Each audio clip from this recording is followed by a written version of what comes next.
Welcome, welcome, welcome, everyone, to the Daily HiFi Podcast. I am Chana, aka Techno Dad. We've got everybody in the house today. We've got Michael.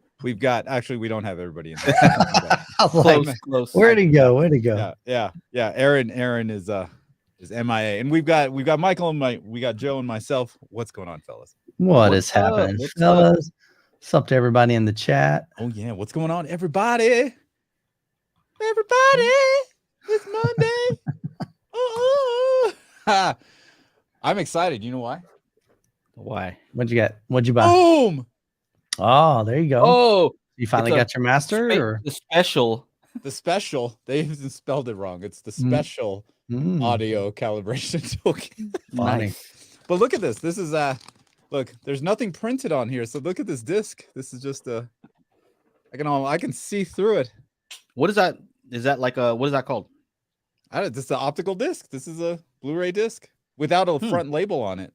It's kind of translucent, huh? Yeah, it is. I got a haven't mirror finish seen on. it. Like I can see. I'm still looking at myself right now. I can't really see you through it though. I can kind of see through it though. That's kind of A crazy. little bit, yeah.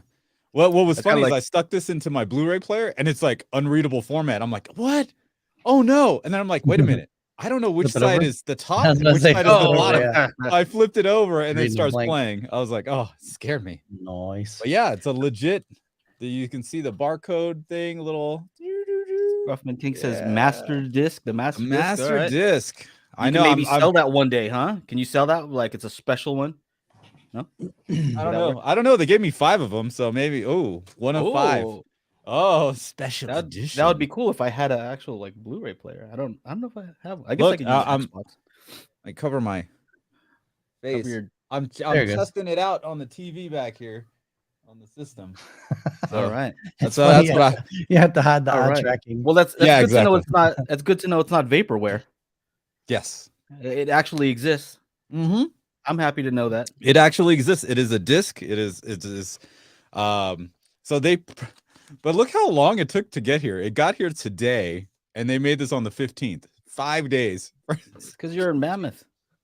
I'm just in California. They're in New York. That's the. Oh. Well, I guess if they finished it on Wednesday, then they got to pack it, ship it Thursday. I don't know. Yeah. I don't know. But anyway, good news for those of you that have purchased the spatial audio calibration toolkit. We are in the home stretch on getting the disc out to you. That's why I wanted to show you this. I also posted this in our Discord Very just cool. to let people know that it's real. It's real. It's happening. And should we tell them the news about our friends over there in Germany? I guess. Yeah, you can say. You can say. a All little right. something.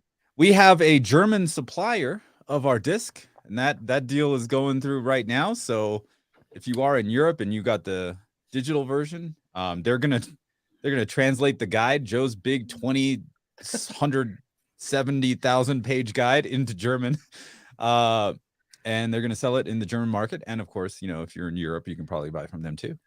So Big that's moves, very man. cool. That's pretty cool. Yeah. So When I will the heard disc? about it, I'm like, oh, that's pretty awesome. Yeah. You know. Will the disc play on PS5 or Xbox? Yes, it will. It's a Blu-ray disc. It's a standard Blu-ray disc. I even picked up some old or some cheap $80 Blu-ray players, and they play it just fine on that as well. Oh yes, that's right. Happy President's Day. Yes. It is a holiday. Mm-hmm. Keep forgetting that it is a holiday. So happy President's Day, everyone. I'm just doing some quick thing on my phone real quick, so Yeah. ignore me.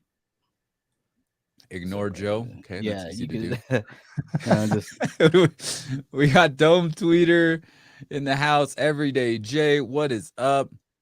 Chris Wyndham, Junior OD, True Voice of Reason. OG, no. OG. All right, I was gonna say. Poncho's in the house. Hello from the Netherlands. Yeah, Junior OG. All right, it's a little different. OD's a little. Juan, no, Juan. This is Juan asked if the disc comes in a Blu-ray case or a paper slip. There's a full-on. This is just for me to check what's on the disc. Juan, it comes in a full printed Blu-ray. We just don't have it, and it won't be done until it's done. This is just the master disc for me to check and make sure everything is supposed to be the way it's supposed to be. OD, Junior OD. I I was thinking of getting having Angela just make a mock-up one, just so I could show it on Instagram and pretend I have one and like tease you guys like, oh, I got one. You got it early. Yeah, even I don't have one. But yeah, Juan, it'll come. Maybe if you guys are in the Discord, I can put in some graphics. I can upload some graphics of what it's gonna look like in the Discord. But no, Scruff, I don't have this on a floppy disk. It's just a Blu-ray disc.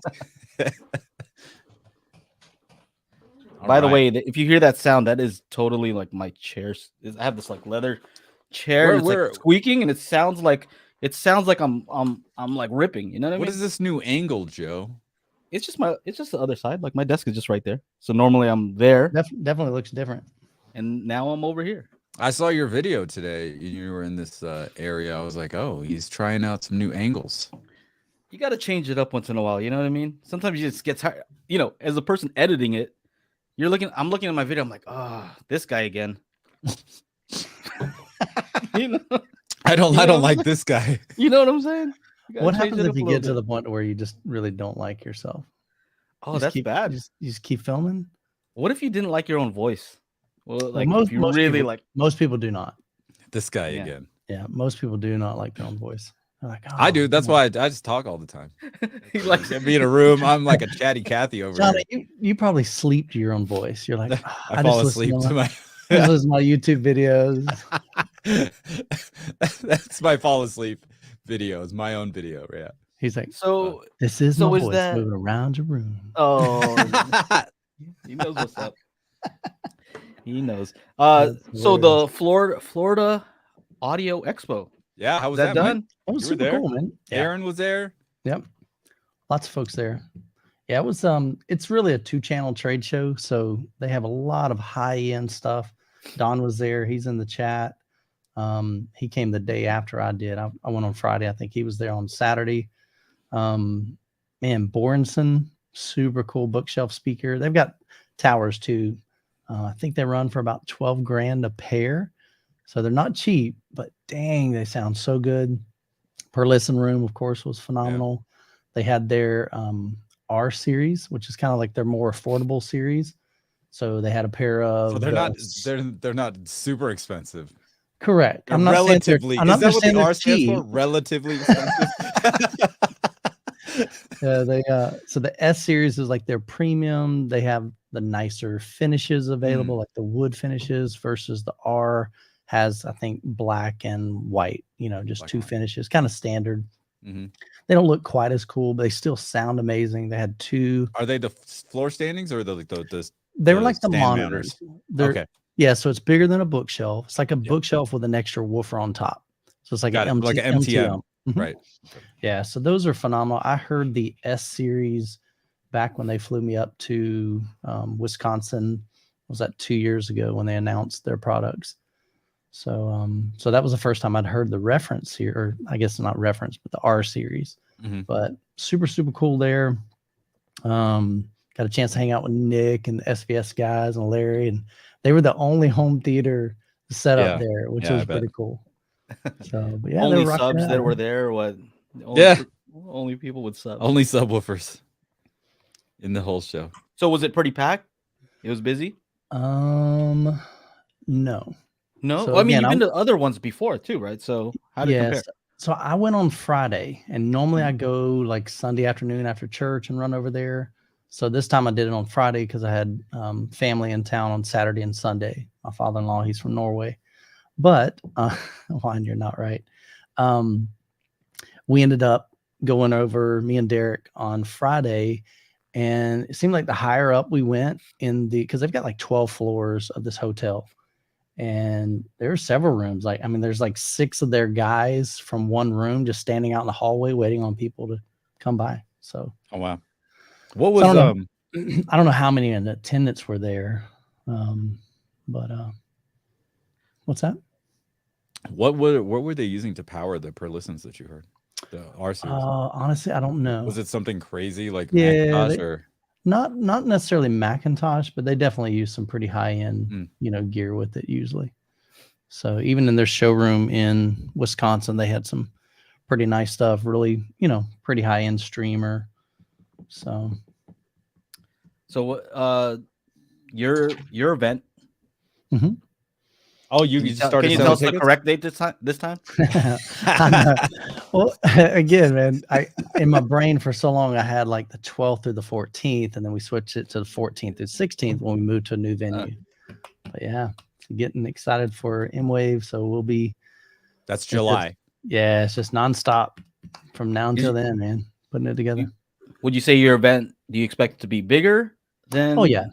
Than the Florida Expo? Oh. Honestly, I don't know because I have no idea. I don't think so because I mean they probably got over 100 vendors there.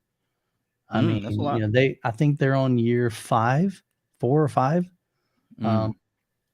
So they've got a lot of connections with the higher end 2-channel, setups. There's no show in Florida, so is yours going to be more fun? 100%. Oh, I just wanted to see what you're going to say there. Yeah. There's no question there. Because that's been always my struggle. I go to an event like that and it's cool, but I walk away and I didn't take away any real like experience. And really that's what we're focusing on with M-Wave. We want to create experiences. Our desire is to have several full-fledged Dolby Atmos, full on systems that people can see, they can see, hear, experience. We're going to have some 21-inch subwoofers. I think there's some 24s coming.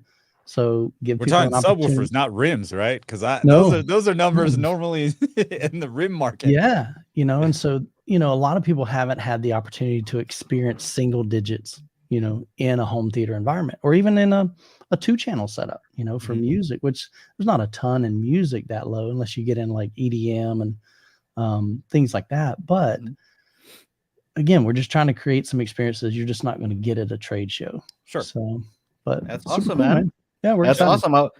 Awesome. Hopefully will you have any streaming for people who aren't going to be there? Yeah. So I'm looking at actually even buying a streaming. I don't even know what you call it. You're just trying to get a Terra deck. Yeah. Live view. Yeah, it's like it has like multiple things that you can plug in. It's a backpack. Redundancy. Yeah, backpack. Live view has the backpack. That's what. And you have to rent their kind of like their service, for the couple of days that you're using it, almost like their Wi-Fi service. So, well, this industry better hope that Chana and I never feel like throwing an event because we're talking about an experience. It would be an exprise. It would have nothing to do with audio. Like it'd be a party. Like, what is this? What is this again? What are all these? Why is everybody partying? And why is everybody half naked around here? Why is everybody happy? What does this have to do with audio? And enjoying themselves? Why is everybody just happy? Half naked and half baked. Like, man. Right? And they're just now that's a party. I can see Chana doing that. And that would be just the DJ. That's not even the guest. That's the DJ. M-Wave where you get splashed. LOL wet. Mercy. Yeah. Oh, good That's God. Cool, man. All right. That is cool. We have any questions here? Yes, there's something. Let's see. Randy's asking. Yeah, Randy just dropped one. Question for the chat and Three Amigos. Does anyone have floating acoustic panel above main listening position and or use scatter plate acoustic panels on rear walls in a 20 by 20 dedicated home theater room? Ooh, I have a 20 by 20, but none of those things. 19 by 13. I have acoustic panels above the main listening position, but they're just straight absorption. So it looks like Chana, you got a couple up there. I got some right there. I got some right there. I got some on that side. I got some on this side. I got some on the back wall right there. It's all kinds of stuff. You know what's funny is like I know that a lot of people say, "Oh, those foam ones don't do anything," and they'll depending on the thickness, high frequencies. And depending on the thickness also, because a lot of times they're like 1 inch or 2 inch thick, and it's just for looks more than anything. Like, but like even on this side, this is like 4 inches thick. So it's got to do a little something, Maybe it's still not as good as, some of the other solutions, but they're kind of inexpensive, and I didn't need anything permanent. And so this room is actually pretty dead. I record vocals in here with another vocal isolator, and those things are dry, like super duper dry. Yeah, so they do work. I think he was asking about the floating ones. Are you talking about the clouds, right? The cloud. I've heard people talking about. Here, those. this is Fred, right? Yeah, this is Fred. Fred says he's got clouds. We saw Fred's setup. Oh yeah. Yeah. Oh, Fred, by the way, the AV10's on its way, buddy. Oh. So, Michael, you don't have those clouds? I have. Yeah, that's what I said. Okay. Yeah. So they're like a little bit. They're off the ceiling a little bit. Yeah, they call them floating clouds, or so. Yeah. Huh. Yeah, they're about. I think they're. Man, I can't remember if they're 4 inches. They're either 4 inches or 6 inches thick for the clouds. Yeah, could you tell a big difference once you put those up, or other ones? The sidewalls made more of a difference. To me, I noticed the sidewall is definitely more, because when the room's just bare, it's kind of a nightmare acoustically. And you put the side ones up, and you're like, oh, dude, this is nice, man. Dialogue really tightens up. I can't say for certain that the top ones made a huge significant difference. I think I even took some measurements, and I mean, I shared them on my channel. But I wonder if you took them down though, if you'd be like, oh, hold on, something sounds a little, sometimes it's when you take them down that you hear more of a difference. So the weird thing is you'd have to take them down, and then technically, wouldn't you need to recalibrate, or would you not calibrate and just I guess leave not, them? like forget recalibrating, just see if you can hear what they anything. okay. The hard thing, man, they were a pain in the butt to hang. I'll be honest. I just got frustrated. Did you have to find studs for them, or are they that heavy? Like you're talking about the ones on the ceiling? They're not super heavy. So they actually have like these, I think, toggle bolts that you can use. So that's not a problem, because they weigh, literally they're a few pounds. They're not super heavy. So you can throw a massive toggle bolt. Now, of course, if you can get them into studs, that's great, but I don't think you have to with those. But yeah. All right. Did you happen to see Aaron over there? I did. Yeah. Yep. I ran into him.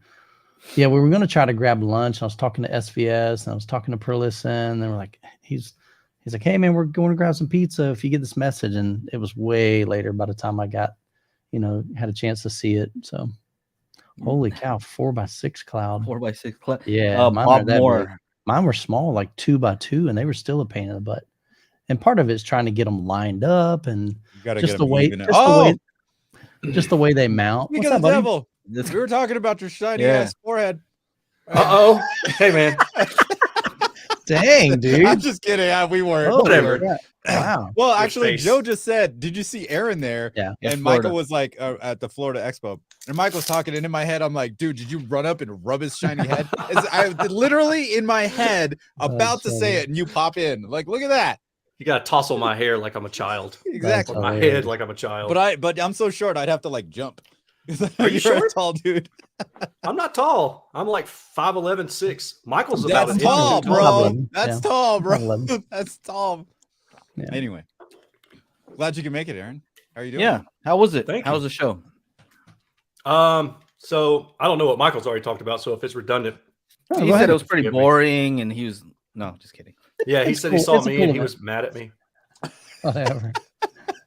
Michael, did you watch? I did. Good. Yeah, I heard your trash talking, man. Good. It was mostly Dawn. But then when I said, hey, I'm gonna come back there and kick all your butts, y'all got real nice to me at the end of the show. Yeah, we really like, did. he's the nicest guy on the planet. Yeah. Notice we changed the room number too. That's hilarious. I had a pretty good time. I showed up Thursday afternoon ish. I met up with Don Dunn, Audioholics guy, Haven Smart guy, and met up with him for dinner, and another gentleman from I'm terrible with names. Y'all forgive me here, or like trying to figure out where he works for. Anyway, I'll look at it in the meantime. I saw you had one of your patrons, Alan. During the live stream. But so on Thursday, I met up with a couple people, and then we went over to Don's house, and Don's got like a home theater set up in his living room, and then his bedroom has a setup, and he was like, y'all lay down on the bed. I was like, this is really awkward. Yeah. But he said he calibrated it for like laying in bed. Yeah. So yeah. Right. Oh, wow. The other guy's name was Kellen from I think it's Dream Media. Dream Media. Yeah, Kellen. Yeah. So sorry, Kellen, I forgot. I was trying to think of what company you work for, but I think it's Dream Media, right? Yeah, it's Dream Media. So anyway, Okay. Yeah, you know him. So we had dinner, and then we went over to Don's house and got to hang out and hear his different setups, and it was pretty cool. Well, the one thing I like about Don is that he doesn't listen to just jazz music, right? Like he doesn't listen to audiophile music. Like we all complain, dude, we need like real music that we can actually listen to. So Don was demoing different music and kind of just let me listen to whatever I wanted. He had the RBH. I don't even know what models they were. Big old towers in his living room. I think JTR subs or RTJ subs with the 24-inch SI stereo integrity drivers. And in his bedroom setup, he had he had the Focal. Doesn't he have Focals in there? Yeah. He's got the Canta number 2s. Yep. Yeah. And is it a 5.2.2 or 5.2.1? Anyway, it's 4 channels in the ceiling. Oh, so 514. Yeah. So that was pretty cool, man. We got to listen to that. And Don's a good dude, man. Yeah. So then Friday, I went around to different rooms. Same thing on Saturday. So I just kind of hit the highlights. Borenson, is that the name, Michael? Yeah. Okay. I heard them about 4 years ago when they first came on the scene. Yeah. As far as Florida Audio really Expo, and impressed.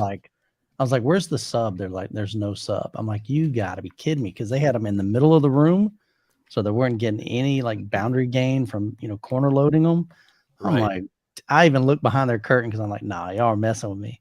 No, they're full sound, man. It's really nice. So those are really cool. They had the one thing that I noticed immediately about them was the depth of the soundstage was ridiculous, but they also had them really far out from the walls. Yes, correct. Right. So they're like in the middle of the room. Yeah. Yeah.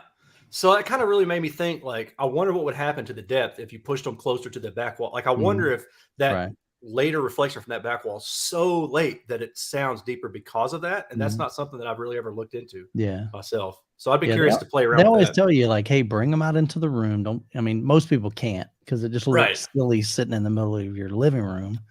But if you can, a lot of guys will do that. But you're right, man.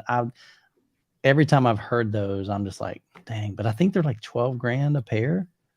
I think. Yeah, somebody. You know what? And that's for the bookshelves. That's not for the towers. They had towers in, I think, the other room. Yeah. So they had the Z1 Borison Z1. I'll pull it up here just so people can kind of see what I'm talking about here. Yeah, I've got some B-roll footage of it, but you have to bear with me. Let me see here for those watching who may be curious. Smack that all on the floor. Smack that. Give me some more. Oh my! Is that what you do? That's what you. What? I'm just singing a song, you guys. That's weird. Hey, I don't know what you're doing, funny story about that song. I don't know if I told you guys before. One time, Angela and I were getting a massage from this lady, and they have that music that they play when you're getting massage. Serene, calm music. The next song was that one. So imagine she's over there and you're like half naked, smack that. It's like, oh, my freaking kids messing with my playlist. Oh yeah, the Z2s are $25,000.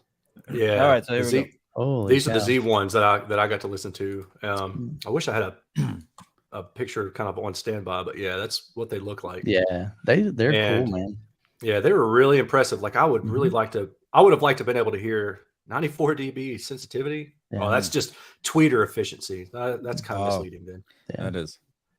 Anyway, the companies are from like Sweden. Yeah, overseas. Denmark. What's up with a lot of these I had no idea. I'm looking at the list going. They make a lot of good speakers. I don't know the name of any of these guys. Yeah.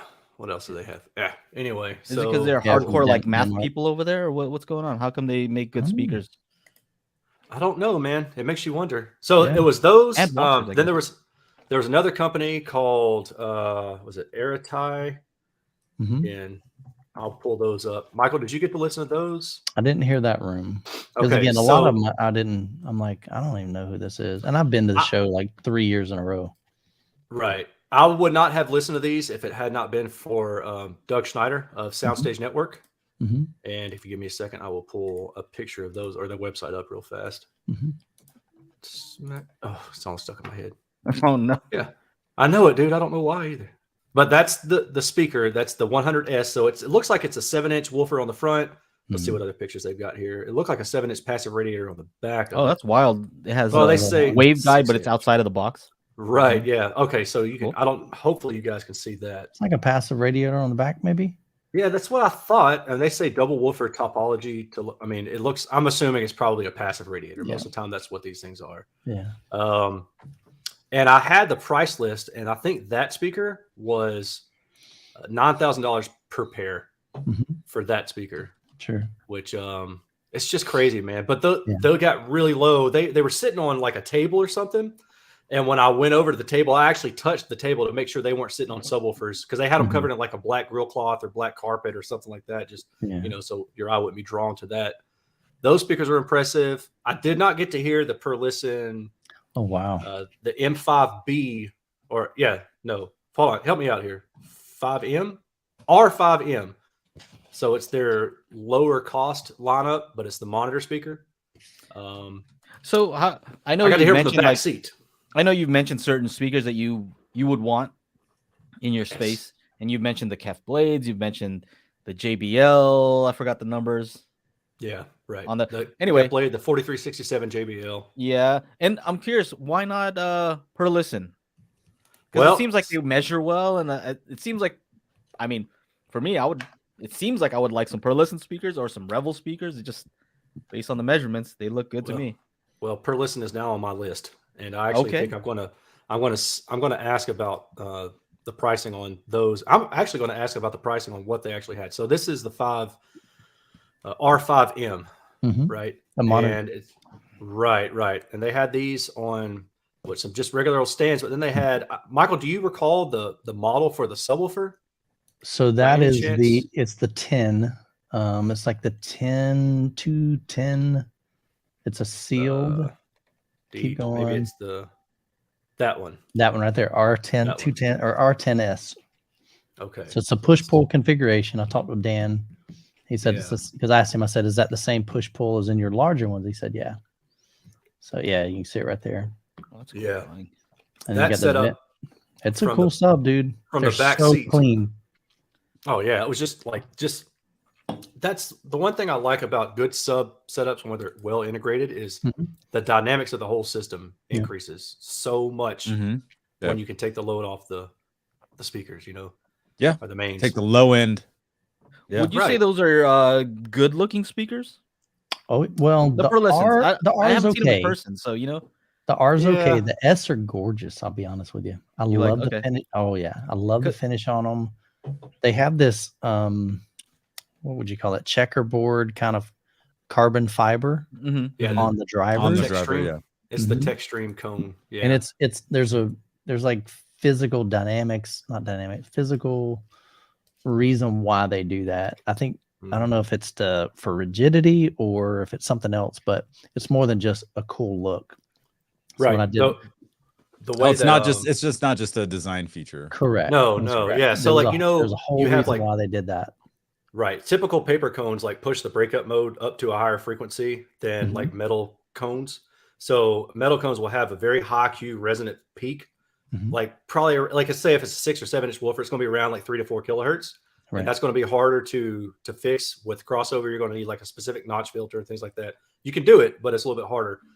People sometimes prefer paper cones because they don't have such a high Q peak, and the resonances are a little bit more damped and they're spread out a little bit more over different frequencies. So when you're building a speaker and you're trying to build a passive crossover network for it, it might be a little bit easier. These are just trade-offs. Nothing is better than the other. Yeah. Always. It just depends on what you're looking for. But with the Tech Stream, what they do is the cone material is made to where instead of like one large peak or a couple smaller peaks, you have a whole bunch of itty bitty little tiny peaks, right? So all the resonance that you have is broken up over a whole bunch of frequencies, a very, very broad band to the point where you basically don't hear it. Like that's the idea behind the material. Yeah. Wow. Yeah. Cool it's explanation, cool stuff, man. Yeah. I think that's the one thing when I interviewed them 2 years ago, the biggest thing I took away from that is like, you guys truly care about science, measurements, data. I mean, it's all about that. I mean, yeah, they want to make a gorgeous looking speaker and something like even in their subwoofers that look really, really cool. But at the end of the day, man, like they just want to make sure this thing performs well. And Dan told me, he said they were up to, I think, 31 THX Dominus certifications now. Wow. I mean, that's nuts, man. Who the heck has done that? But they just make sure that every one of their speakers, as you go into the bigger towers and the bigger monitors, you're just getting more SPL for the most part. It's not like they're sacrificing by going with the small one. So, But yeah, I'm curious distortion about numbers. those. Yep. Yeah, so Ohm Audio Channel says the distortion numbers on those are silly good. And I'm curious, does that translate to lower listening levels also? Is it like, oh, you know what? I can tell that these are cleaner overall just because I'm not even close to their limits. Is that something that happens? So maybe the one way that I think it could relate to it is in terms of like compression. So if you're listening at lower volume and you have high dynamic peaks, the less the speaker compresses in terms of like, its ability to go from low to high volume really quickly, then that can make it sound like it has higher dynamic range. And usually this, like based on what I've seen with the speaker test that I've done, usually if a speaker has low distortion values, then it's going to have low compression as well. Like they're usually just the same things that make them low distortion also make them low compression or good linearity as you increase the volume. So you have that snap and attack and dynamic range and all that kind of stuff. So it's not always, a lot of people conflate having dynamic range with high sensitivity speakers, and it can be true, but it doesn't mean that you can't have high dynamic range with like modern or typical sensitivity speakers that are in like the 85 to 90 dB range. You can still have that. It's just got to be a well-designed driver. And a good example of that would be like the KEF Reference 1 Metas that I reviewed earlier last year. Those have impeccable dynamic range results. Like, I mean, there's no change in the response linearity when you go from 76 dB up to about 102 dB. I mean, it's crazy loud, which means that as you're listening to lower volume music and you have a high dynamic range peak come through on your music or your theater stuff that you're listening to, your movies, you're able to get all of that range. Nothing's chopped off at the top. So yeah. I don't know if that helps, but that's kind of my experience. Yeah. Huh. So one thing Dan was telling me, he said, we wanted to kind of mix it up because a lot of guys in 2-channel, they're real purist. And so they're all about no subwoofers, just full range, left and right. Yeah. So he told me, he said, man, honestly, these rooms, they're terrible. They sound terrible. And the cool thing is they brought 2 of their subwoofers. He got those dialed in and it really, really smooth. He said, man, the response in here is it's really good now. But a lot of that is because of implementing 2 subwoofers into that room and into that equation. And so he was just trying to give people a different experience than what they're used to, for 2-channel, because like I said, most people don't like, subwoofers. And I'm one of those guys that I think a subwoofer can enhance every system, whether it's 2-channel, home theater, when it's dialed in properly. You should see Mike's first system. It was a tweeter, then 18-inch subwoofer. That's all it was. Just tweeter, subwoofer. That's all it was. No. Kidding. Yeah. So we're actually going to have, we're working with Dan he's kind of designing a full Perlison home theater setup at M-Wave. So if you're interested in hearing them for the first time, man, be a good opportunity. Yeah. We can do a calibration one or what? I'll put you on the spot. What's that? Calibration.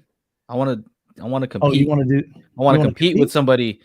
You know what I mean? Oh, compete with the auto calibration. That doesn't even sound fair, right? I'm going to compete with the automatic calibration. Like, of course I should win. I'm manually doing it. I don't know. I thought it would just be a fun. It's just fun. Yeah, you should go, Joe. I can't go. I'm booked out for that weekend already, but I can do it remotely. I just need somebody to move the mic around for me. He don't want to come, man. Aaron can do it. Cool like me. No, it's not that. You know me. You know me.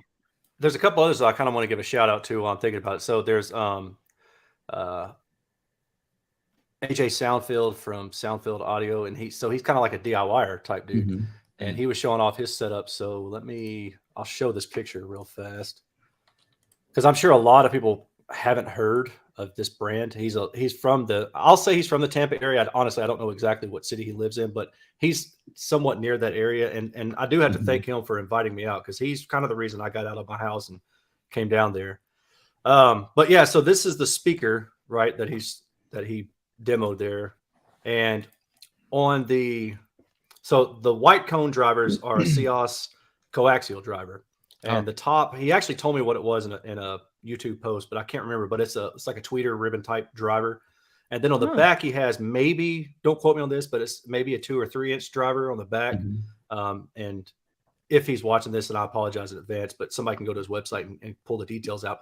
But if you're curious, like I was, you're like, well, what the heck? Why are you running a coaxial? First thing I thought was, why are you running a coaxial with a tweeter? So what he's doing is he has a switch, right? He has all these speakers are ran active, and they're active 3-way. So the coaxial, I believe, is actually a passive setup. And what he can do is he can switch between coaxial only, and that would be quote unquote narrow radiation. And it's nothing else except for the coaxial playing up front. And then if he wants to go to wider radiation, he just pushes the DSP button, little HiPX amp, and then it switches from the mid range of the coaxial, no tweeter from the coaxial, but the tweeter above it is playing now. So now you've got a wider radiation pattern. And then the third option that he has, again, all the same speaker, is for quote unquote omnidirectional. So there's a speaker on the back that will play, and it's time delayed. Like I want to say he said multiple feet, but don't quote me on that either. But the idea is that you get a very immersive sound field. And the reason he did that is because he thinks, that music is dynamic and people's preferences can be dynamic. So if you want everything under the sun, you've got that speaker. I want to say he said retail for those was $15,000 a pair. It's expensive, man. But the finish on them was super nice. And ironically, $15,000 a pair was kind of like the budget to mid-tier price at that show. Man. It's just 100%. Yeah, there's definitely the Von, I'm going to mess up their name, the Von Schweikert. They're like $100,000 pair of speakers. There's others that are way higher than that. And, you walk in and there's almost like now, surprisingly, I went and listened to the Focal Utopias. They look really cool and they're really expensive, and I only stayed for one demo because I was like, not too. Was it jazz? Okay. I don't know. It was probably something I don't listen to. So that didn't help bass either. Yeah. I've seen this big 15-inch woofer. I'm like, why are we not playing anything with bass, fellas? Yeah. Come on. But I did hear the Stellias. Dude, those were sweet headphones. Yeah. And I also listened to the Celestes. Didn't care for those. Yeah. So, which ones were those? The Celeste headphones. It's the cheaper ones, non-beryllium ones. Yeah. Yeah. Gotcha. So they didn't sound that great. They had no bottom end for some reason. I'm like, okay, that's kind of like Chana. Cool. But the Stellies were fantastic. But they're still like $1,800 for a set of cans. I'm like, that's better than the 3,000 they were. I get it, but I was like, man, that's still a lot. What was the most expensive pair of speakers that you were the least impressed with? Those Focals that you're talking about? Yeah, for me, yeah. But again, I didn't hear a lot of the higher end stuff because I've heard them before, and this is not to like to crap on the company. No, it's more like, of course, like you're saying, sometimes the rooms are not good. Maybe the speakers don't work well with the room. Yep, and that's kind of just what you have to deal with if you're one of these companies. They've got one day to set up, typically. Yeah. So let me just say this: when we did the show, Shauna in Long Beach, right? I went like a week or two before because I know the room that you're going to be in. Yeah. So I went a week or of course I live you're local, close by, so I went in, took some measurements, try to figure out how reverberant it was. Yeah, measurements, not like acoustic measurements, that would have been weird. Yeah, but at least like dimension measurements and to figure out where I was going to put stuff. So you can go early. Yeah, so that's not an excuse. Some people were there on Thursday, and the show didn't officially kick off until Friday. And I think some of them said that they came in on Wednesday. Yeah, if they took no measurements, access to the rooms though. If they took no measurements of the room whatsoever, then I have no pity. When I got there, you know what I mean? Like if you have no idea, if you don't know, like, okay, hang on. So speaking of that, measurements. When I got there go ahead. Sorry. I was talking to one of the guys, and that's what he was surprised at. He's like, so far, I'm the only guy that I've seen with an actual microphone. Yeah, that's scary, right? That's weird. And it's one that we mentioned earlier. Yeah. Oh, probably per listen. Yeah. Per listen. Dan's like, I want to make sure these things measure well in the room. Man. Yeah, and they sound good. So it's like that. In your room, Chana, in the Canto room, there was like no place where we could put that sub. Yeah, like, Joe was like, I got there Friday, and Joe was with the computer and the microphone. He's like, hey, he met us down in the garage, and then And then we went upstairs, and I was like, oh, you're doing a sub crawl? He's like, dude, I don't know where to put the sub. There's it's no gonna place. suck everywhere we put it. Window. And you know what we found out? It was better to just turn it off. Yeah. We just don't even turn that on. Yeah. Because it just and people would walk in and I'm playing music and they're like, so it's the 2 speakers in the sub? I'm like, no, it's just the 2 speakers. And they're like, oh, they were all like impressed. So it worked out. But yeah, Friday night, Joe was doing taking measurements in the rooms that we're going to be playing in on Saturday and Sunday. That's crazy to me that they wouldn't take some measurements just to figure out like where do you want to put the chairs? You know what? This spot right here, don't put the chair there. Just dude. And so Joe had there. Like the most things like that. Joe had the most budget setup. It was like a $300 setup. Oh, super budget. And he actually had a bunch of stuff for sale and he sold out of that stuff. And like all these other things, like the guys across this ugly ass horn speaker, $10,000 a pair, and like all these other things, like the floating turntable, like that shit, like it's just ridiculous, man.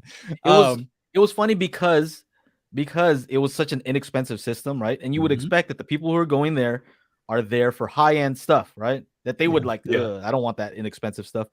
But the fact that people were walking out with these boxes, it's like, what's going on? How come they're interested in this stuff? Because it sounds good and it's inexpensive. I know it's set up properly. That's really the thing. The setup was done properly.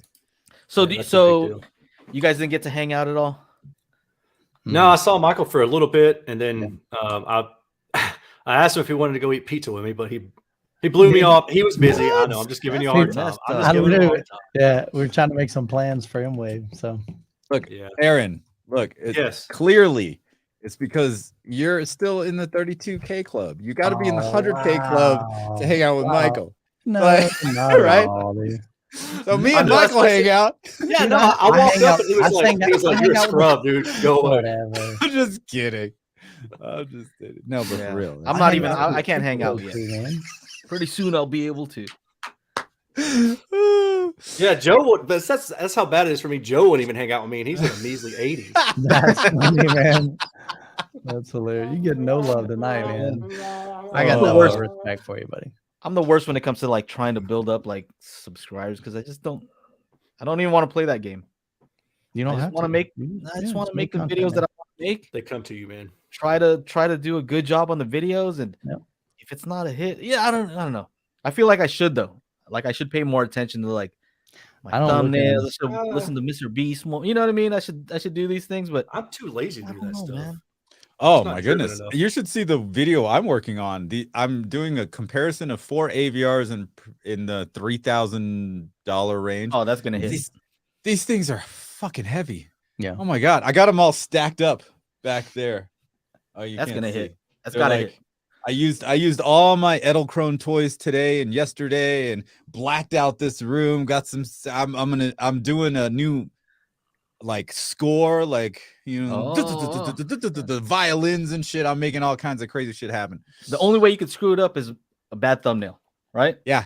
Because I don't even know. Topic, all the content sounds good. It's just like if the thumbnail is like horrible, then what's frustrating though is it's those type of videos typically that I do, the ones that I pour my dang heart out, and I'm like, man, this thing's gonna just smash it, and you're like, really? It just flops, yeah.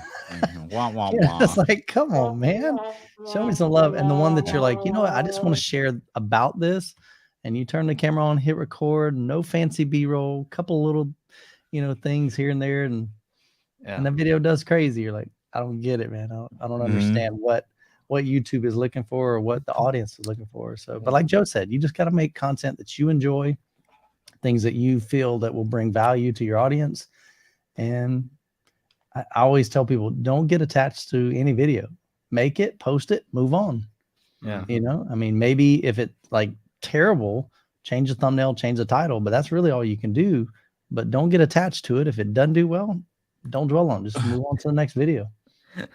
I don't even worry about it. I just it's funny though. I was looking at the top, it shows you on YouTube like the top performing videos, and I zoomed out like till I could barely see the thumbnails. I'm like, oh, I get it. I can actually see what's happening there. Yeah, because on the phone it really is way smaller than you think. Way smaller on a phone. Yeah. So anytime in Photoshop, that's the first thing I do. I zoom all the way out to like kind of maybe like I don't know, 1.5 2 What are you inches talking wide. about right now? So, I don't know. I mean, I'll let you guys figure that out. All right. All right, we Okay, got what a else we question. got We got a there? question. We got a Bose NC700 or QC45, Sony XM4 or XM5. Sennheiser, are these headphones? I think Okay. headphones, yeah. Sennheiser Momentum 4, Bowers & Wilkins PX7, S2 or PX8. What will you choose and why? What will you choose and why? I would go. Let me see. I'll tell you what to do. What I would do is, I don't know if this is a great way to do it, but let me see if I can share my screen. What would you guys do? I'll find this and then see what you guys recommend first. I don't know anything about any of that stuff. I'll tell you this. I'll tell you this, Nivtech. I'm a DJ. I like to have a lot of headphones, and each headphone does a specific thing. So if I'm looking at your options here, I would go with the Sony XM5 for their noise cancellation and something I can just toss in my bag and just have with me for casual listening purposes. If it's going to be mixing in Atmos, I'm going to be using the Odysseys, which are in my car ready to go to work. If I'm DJing, it's going to be the Pioneer XDJ X 1100, 5000. I don't know, some stupid shit like that. And then these ones are here for the podcast, and these are the Denon 9200s. So out of what you got up on screen there, I would go with the XM5s for their noise canceling, because I don't actually have noise canceling headphones. Oh, they're great. Yeah. So that's what I would do. That's what I would do. Okay. I would not go Bose at all. No Bose. I mean, they're good for headphones, but I don't know. Their headphones might be okay though. Their speakers. You know what sucks? I'm looking at this Porsche, and I had the upgraded sound is fucking Bose, and I'm like, are you for real? I gotta pay like this much for Bose? Can I get something else? Who knows? Go for it, dude. So this is what I would recommend. Is, can you see this? Yeah, a little bit. Yes. Headphone. So if you go to auto EQ, just search like auto EQ headphone rankings. Drop the link in the chat, Joe. Yeah, I will. So this is you may see in different like EQ I don't know, software.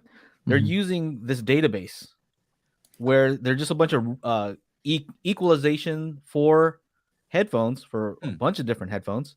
Look at this list. Bunch of headphones, right? To get them to, I think it's probably the Harman target, right? So it's EQ for headphones, but over here on the score, it shows the ones that are naturally closest, to the Harman target already. So they need the least amount of equalization, let's just say. Yeah. So I would start with these, kind of go down this list. What I did was I went down this list and I tried to find the least expensive ones. And that landed me on these, the AKG K371s, and these were like $100. They might be a little more now, but considering all the other ones were, more expensive, and I think that those aren't too bad. Those, like the Sony XM5s, are very different than the XM3s that I have. Very different tuning on them, and I think that the Bose ones are also very EQable. So what you might want to look for is something that EQs well.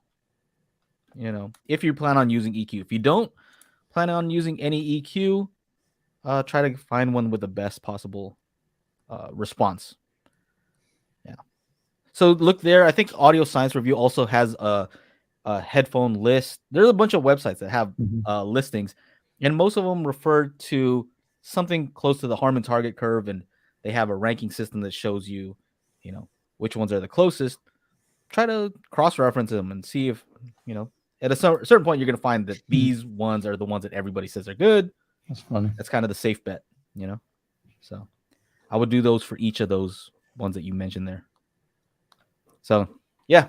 Sorry, I don't have an answer off the bat. The answer is do a little more research. Yeah, or you could just go like this. Boop. Whatever one you land on, you pick it, you buy it, and you're like, holy shit, this is great. Because chances are they're probably all going to be pretty good, and like you're going to be splitting hairs. So But what you were saying is also true though. The Sonys, the Bose, and the Apple AirPods Max are kind of known for like some of the best noise canceling, and a lot of times the other ones can't touch it. Like, you know what I mean? What happened? I just bought some Apple AirPods. Max. Oh yeah. AirPods Max. Yeah, they have crazy good noise canceling. Whereas the other ones, they might sound really good, but then the moment you go to use their noise canceling, like that's it. That doesn't cancel very much. So yeah, Sony and Bose and Apple has that down. Anyway, what else we got?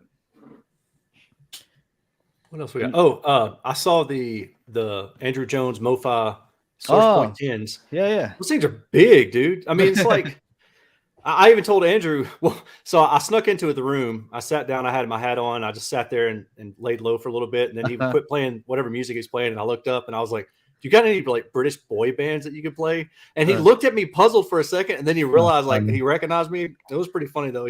I think I had him going. He was like, "Oh, I got Tom Jones." I was like, "Oh, that'll work." What did he say to you when he saw you? Did he laugh? Oh yeah, he kind of had a little chuckle about that. But he's a funny guy. Yeah, like, he in like person, he's like a joker. Yeah. The speakers though are large. I even said something to him. I was like, I mean, I know that they're 10s, like 10-inch drivers. So you would expect them to be large, but seeing them in person, you know, because in your mind you're used to seeing like bookshelf speakers, right? Yeah. But these things are pretty big. You know, I'd say they're probably about the size of like the Wharfdale Lintons, if you've seen those. Yeah. Or like the Klipsch Heresy 4s. I mean, maybe not quite the Heresy 4 big, but That's big. they're decent sized. Yeah, they're the decent Lintons were an sized. 8, right? I think those are. I think an 8. Yeah. They may not be as tall as the Lintons. They probably aren't as tall as the Lintons, but just they're bigger than you expect them to be. Do you think they could have made them floor standers if they had to? Like, you know, I kind of wonder maybe why they didn't. I just wonder if it's like I wonder if it's a shipping thing, you know, like and the materials, the extra material cost, the shipping cost to ship something that's even larger like that, you know, and they just sell them with stands. But that actually made my list. I only got to hear them just briefly, but knowing where they come from, you know, and knowing what Andrew has typically designed. And knowing that they're a coaxial design, I'm interested in them. So I kind of got those on my list. From what you heard, they handled some. Yeah, they seem to do pretty well. I mean, I would like to run them through their paces personally before I would really commit to them. But it's on the list. Same thing with the Pro Listens that I heard. You know, lots of good speakers. Yeah, there's a lot of good speakers, and then there were some where I was like, "Oof, that hurts," you know, or I don't know. Yeah, what are the names? Not even worth mentioning. Is like that. Like you don't want to think. No, it's not. I mean, I wouldn't mind saying the name. I was trying to think of there was one in particular. I think it was the first day that I sat down. It'll come to me. I'll have to think about it. But overall, though, it was a good experience for me, and hopefully I can make it again next year. That would be good. Just it was honestly, man, it was really nice just to get out and see people.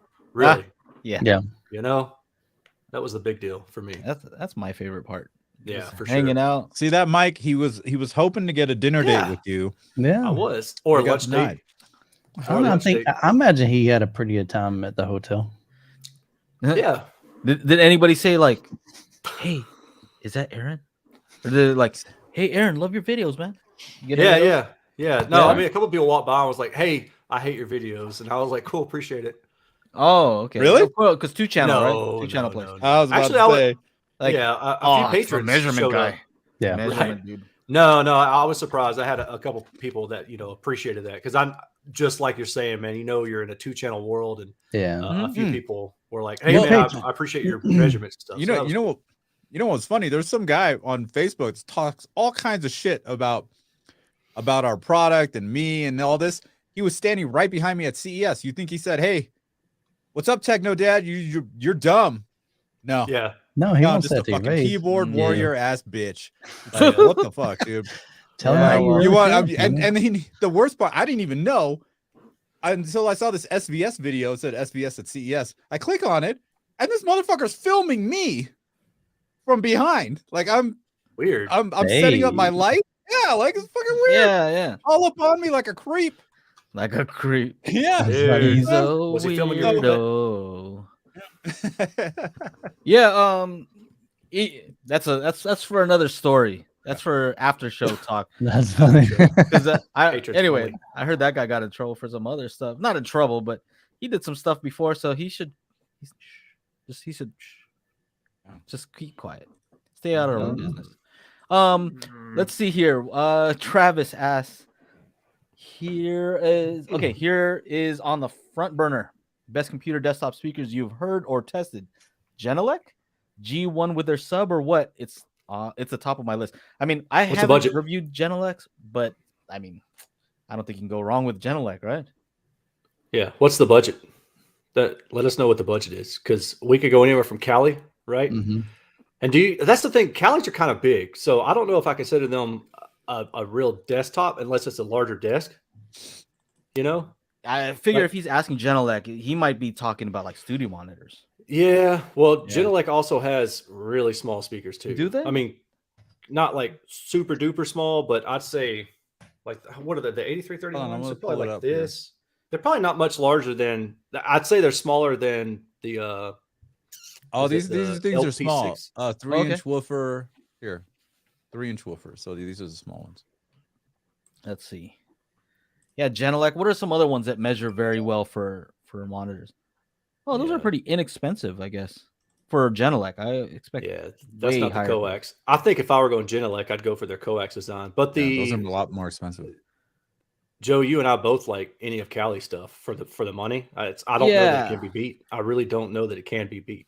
Not for the price. Not for the price. For sure, you can beat them for sure, but you have to go up in price. I think what is the Neumann stuff usually measured? Yeah, those ones are actually pretty inexpensive. And I've seen them in plenty of music studios. Atom Audio, that's one that people. They're like ubiquitous. Atom X7s or something. Okay. They also make a smaller one at 5X or X5, whatever they call it. Okay. Yeah. I mean, personally, I wouldn't talk anybody out of getting Genelec if that's what you want, because they're so solid. You know what I mean? As a company, I've never seen them come out with anything that's just not good. You know, they measure. They wouldn't release it if it sucks. So I have confidence in that. Most of their speakers are active too, right? Yes. Those all are. Yeah. Yeah, dude, get you a pair of those with like a Motu M2 or something, you know, to provide the signal. That's clean signal out of those, the M2s. Ball out. If he has the Genelec, just go like Apollo Audio, right, Shauna? That's what I would do. That's right. If you're gonna ball out, that's what I have done. I have. Well, hold on. So if you get the M2, get about the Calis. $400 a piece. What is that? The G1s that he's asking about, if you Google, I think that's what Chana just brought up. They're $384 online, something like that. Yeah, so that's not an outrageous price. Yeah, looks like the Neumanns are $749 each for the 5-inch ones. Go look at the price of the Genelec sub though. Oh, is it? I don't know. I would expect for it to be pretty high. It looks very weird too. It looks like a little air conditioning unit or something. Oh, really? Yeah.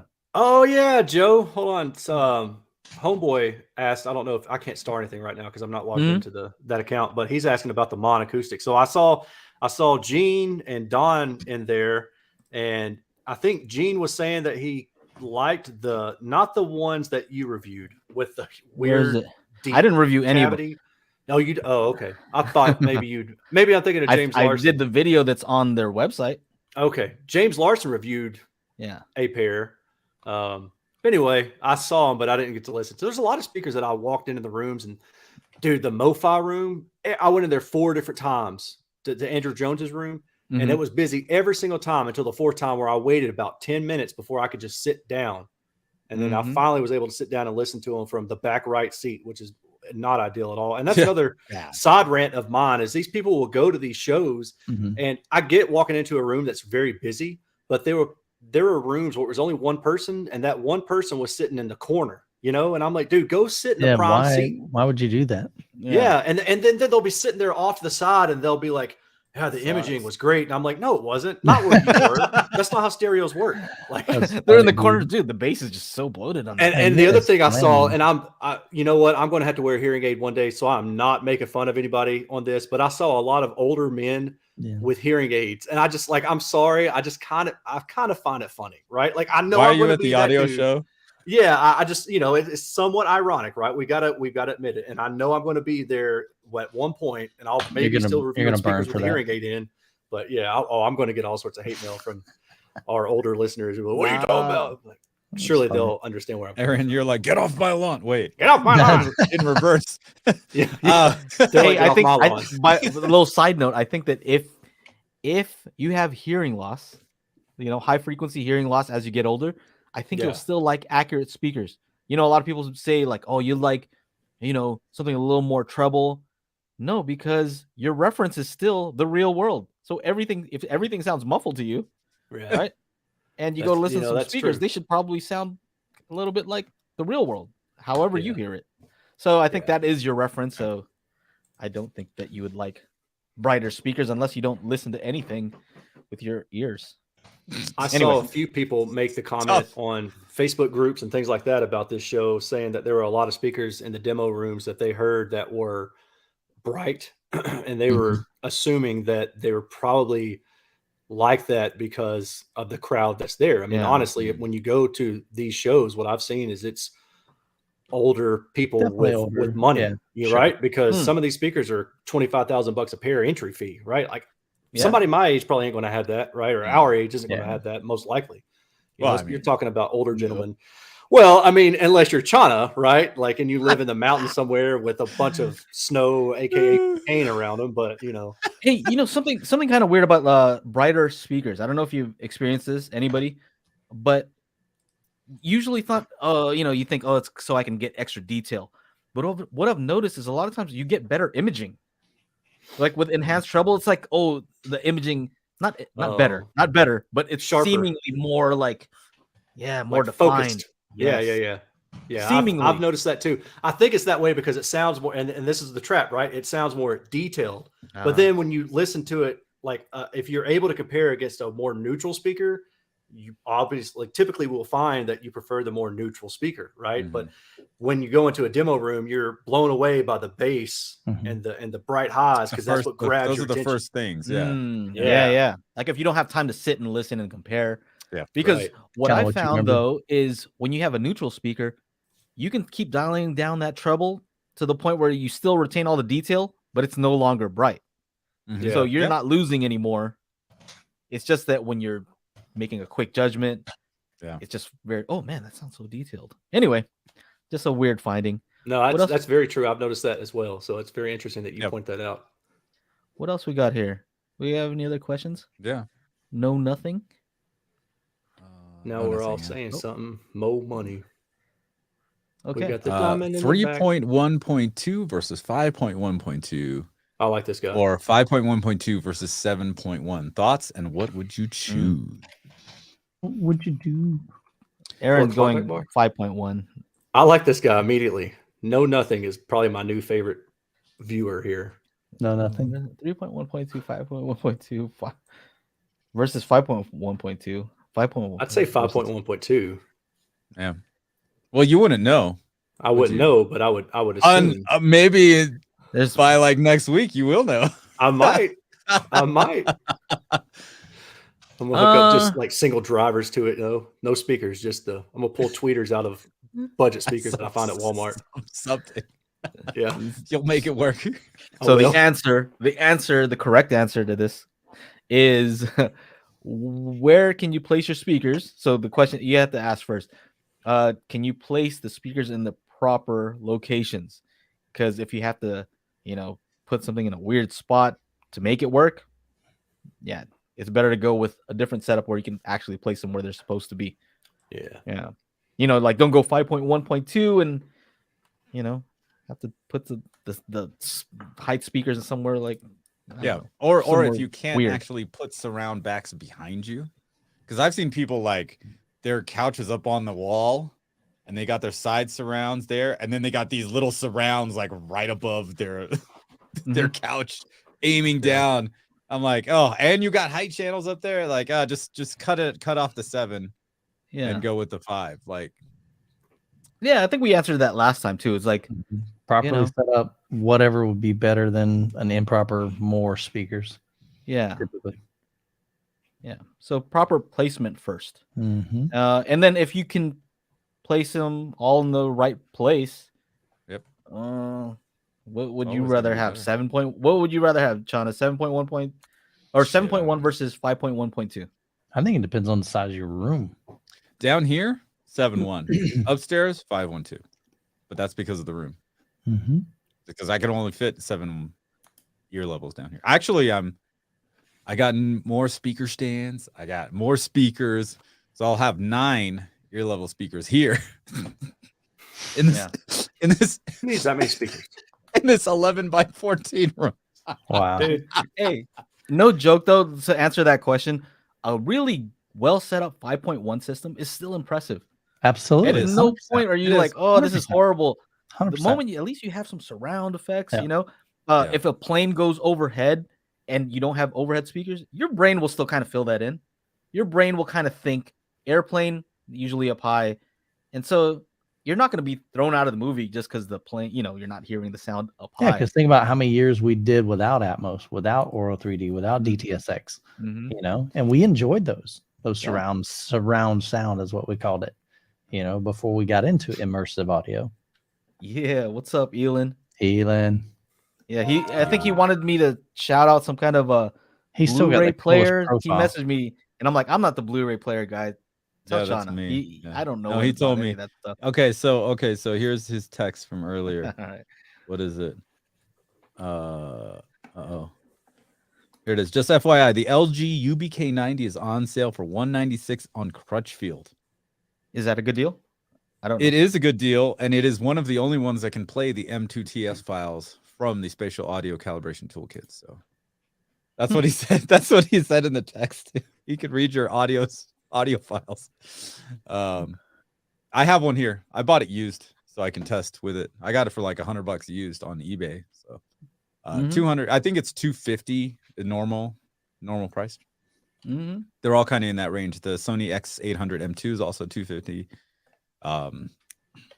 We got. I like the Magnetar. The Magnetar is $1,700. That should be coming next week too. So we have to get Aaron and Michael a toolkit. I think you guys are gonna like Aaron. I think you're gonna like the toolkit. I think Aaron would. Well, see, Aaron's gonna be. What's he gonna do on yours? I'll tell you why. Like one. Oh no, you got a new AVR. I forgot. Sorry to cut you off, Jay. Yeah, no, it's cool. I'm excited. I think one of the use cases, right? So a lot of times you want to know like how low does the speaker go? You know, get down to in room, right? And you're like, I don't know if I want to bust out the mic, and I don't know if I want to do a measurement. You know what I mean? I just want to kind of get an idea if you're comparing them too. Right. And so we have one that just calls out like the frequencies and it goes down an octave, right? Yeah. And so you can hear when it's like, okay, that speaker is not playing. Yeah, you will. What you do is you turn off your subwoofer, then set your speakers to large so that you get the full range through, and then it goes from 260 hertz to 16 hertz in octave intervals. And so, like I did it upstairs. I actually calibrated the Denon 3800 yesterday using the toolkit, and it was great. I was just like, I could hear it at 60 hertz, 50, 40, and then I couldn't hear anything, and I just waited for it to get down to 16, and then when 40 came on, I heard, I was like, oh, there it is. And then 50, I was like, oh, okay, I think 50 is good. But then I went into the Denon, and I could only choose 40, 60, or 80, or 100. So I chose 60 for those. Yeah, I think it's kind of cool just because I think we perceive 10 dB as half the volume. Yeah, something like that. 10 is double. Yeah. Yeah, so like the F10 of a speaker, you know, so we can kind of get an idea of what the roll off of that speaker is, just very quickly. So anyway, that's a quick plug for what we're doing, but I think that you actually might find that useful. Well, see, Aaron's going to be dealing with Anthem room correction also, so that's so you know. Oh, we're gonna have some some fun. what's gonna happen there? We're gonna have it. Kind of feels like car audio days where you're like, you know, messing around with EQ. It's just fun. Yeah. Aaron, you can actually go in and do all your target curves with that Anthem yourself. Oh, really? As an advanced mode. Yeah, it's wild. I would have sold it, but it's too old.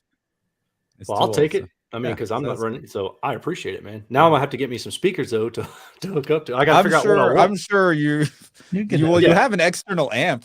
don't you? Yeah. You could attach the mic and talk to that thing. I mean, that's an idea. Yeah. It's an idea. How long is our guide? So Bodhi asked, he assumes the toolkit comes with a guide. How long is the guide? 22 pages or something like that? 22, 24, something like that. Yeah. Yeah. So but you know what was funny? I posted something on TikTok, or remember that video I sent you, Joe, of I set up a dB meter at on a tripod at my listening station.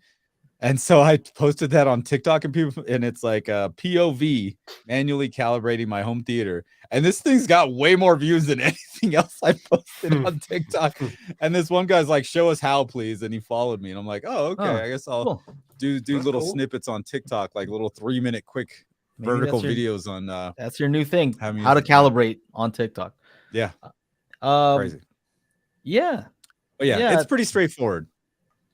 I mean, one thing that's interesting that I think I would like to bring up is you were doing some of the level matching, and you're like, when you get, so here's the interesting thing: when you get your main speakers and the sub to an equal level that the SPL meter says is equal or same SPL, what would you guys expect that to sound like?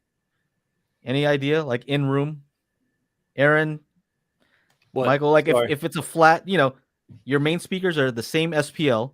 I mean, I don't care for 75. As so 75 dB is what you're trying to match to, right? Yeah, and given that we're giving them the proper frequency range, right? So yeah, the subs get, I forget the exact frequencies. Main speakers get certain other, certain frequencies, and you level match them. They're all equal. I mean, what is that going to sound like when they're all equal? Not great. I mean, I'm going to boost my subs probably 6 to 10 dB. Exactly. Michael knows every single time.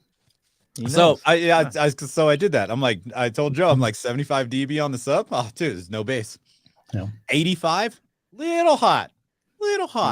I liked it at like 82, 83, which is like around 8. Yeah, 6 to 8.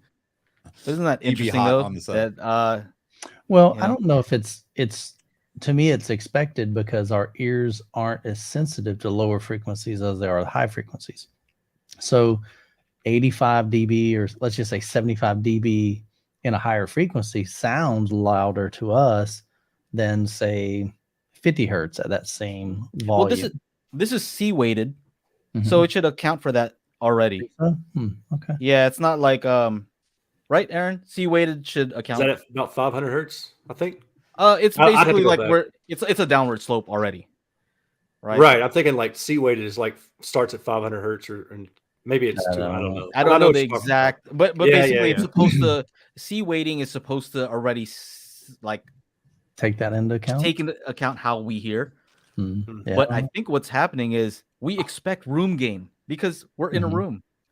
You know what I mean? So if you make them flat and your room actually has gain, and what you're actually doing is taking it down because the subs are, you're getting room gain. You're in a room. And so when you flatten and make it perfect, you're actually taking away bass, natural bass. Yeah. Like if you had one full range speaker there that could play, 16 hertz to 20 kilohertz, and you had a perfect speaker you put in your room, it's not going to be flat. You're going to have some room gain, and you're going to want that, Yeah, I don't like a flat frequency response, like completely. You got something up here, Aaron? Yeah. I was going to say it shows because I don't want to mislead people. So that shows the difference. C weighting would be just no weighting, right? C weighting and then A weighting. So yeah. Honestly, I never even play around with the different weightings. Yeah. Usually when I measure subwoofers, I'm doing C weighting, and when I measure high, like mid range and high frequencies, the other speakers, then I'll use A weighting. And I've heard a bunch of different things. I definitely do not claim to be the expert on that. That's just the way I've always done it. Homeboy here has grass only submit.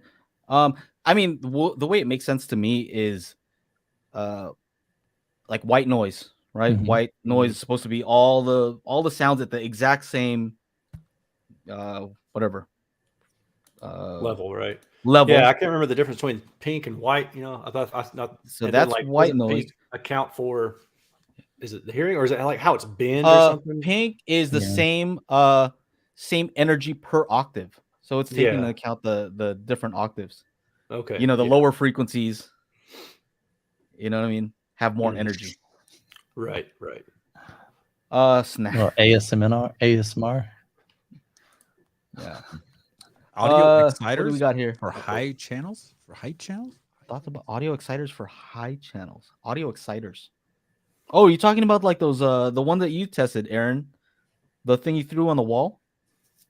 Oh yeah. I never actually did a formal test for that, but yeah. The tactile transducers, the little 3M sticky pads on them. You stick them on something like foam board or a wall or a piece of wood or bass whatever. shakers. Okay. Did they make enough high frequency content? Like, did they? I don't know how they sound. They're essentially turning your wall into kind of like a speaker, right?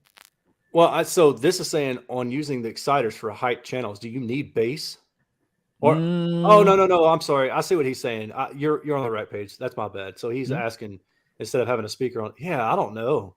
And I would think that this is something I would like to play around with. I would think they become pretty directional at some point, but I don't know for sure. I wish I still had that data from when I played around with that stuff. One of these days, I might have a lab open up. It'd be awesome, dude. That'd be cool, man. There's Tim chiming in. White noise is equal energy at all frequencies. Pink is equal energy at all octaves. Okay. Now somebody explain to me what that actually means. So Jay Friend does say earlier that layman never get it. He I'm like the audio nerd, and I never understood that. Like it just okay. To me, what makes the most sense is to compare it to how we see. So we see logarithmically, right? Versus our camera sees linear, right? Okay.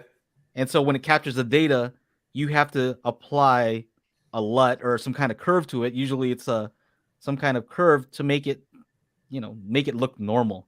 Otherwise, when you're grading log footage, right, it looks flat, wrong, like it looks very flat, it's weird, and it's not how our eye see. And so that's equivalent to me of white noise, right? Where a microphone, it makes sense of the microphone, but to us, we're not used to hearing stuff like that. I got you. So we need to hear stuff logarithmically. Okay. So anyway, that makes sense. I think that's a good way of explaining it. What else we got here? What else we got? Any other interesting questions?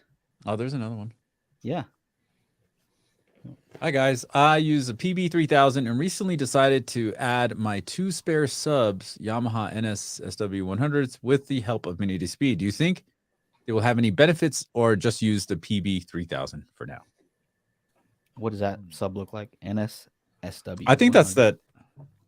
It's probably a 10-inch or maybe a 100-watt amp. That's my guess. Oh, is this in the Sony? Yamaha NS. Yamaha NS SW100. NS SW 110 or I think it's a 10-inch sub. Total guess. I wonder if that's the one that I. No. Did you review that one? That I tested? Yeah, it might have been the one I tested. Supposedly had some like the servo. That's right. And it was I don't know. It's not a good speaker, so don't buy that one. No, he has it. That's his spare sub. Oh, he's this one is of those. I'll read other things. Is this the one? He's like, do I add that with the 2 or with his PB3000? I mean, it can help fill in the mid bass, but it's not going to do sub bass, right? Like it might do like 50 hertz to 100 or 120, like depending on where your crossover to your mains is. And for that reason, it could actually be good because that's really one of the most problematic areas in a home, right? It's not like the low bass, it's that mid bass region that like usually it's like 40 to 80 hertz. It's a real problem. Yeah, in a room because of all the different modes. So if you can space them out, well, like take a microphone or even, dude, for stuff like that, you can use your phone. Like you can use an app built into your phone and just use that, walk around the seating area. I should say walk around, but try different seating spots and move the subwoofers around and see what you like better. That's what I would do. I wouldn't try to get it across super low though.